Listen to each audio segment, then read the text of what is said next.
Un nouveau-né retrouvé vivant dans une canalisation située entre la cité scientifique et une école privée à Makelekele, premier arrondissement de la capitale congolaise. C'est un jeune homme d'une vingtaine d'années qui a découvert ce nourrisson qui venait à peine de naître, enfui dans ce caniveau.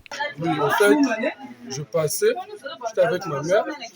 En passant, j'avais vu deux garçons qui étaient dans un cavaki, qui étaient dans le caniveau. Du temps, on écoutait des cris. On s'est dit que c'était un chat, un truc comme ça. Quand je viens guetter comme ça, c'est un enfant. Du tout, vu que j'étais seul, il fallait que je crée un peu l'alerte pour que les gens puissent arriver. Conduit dans un centre de santé privé à Diata, le nouveau-né reçoit ici ses tout premiers soins. Ici, les sages-femmes sont rompues à la tâche et coupent le cordon ombilical de ce nouveau-né abandonné par sa génitrice non identifiée. Vraiment, quand même, pas bien d'avoir un enfant qui naît et qui se retrouve dans un caniveau. Ça, c'est tuer.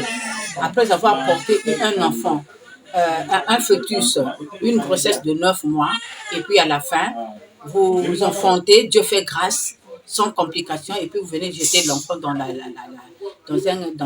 caniveau. C'est pas vraiment à encourager. Pour les jeunes femmes qui sont encore capables de faire des enfants, de se prendre en charge, de demander conseil plutôt. Il y a le service de planning familial. Quand on ne veut pas porter une grossesse, on va dans un service de planning familial, on vous donne des conseils et on adopte une méthode qui va faire que tu puisses espacer tes naissances comme tu entends. La scène est ahurissante.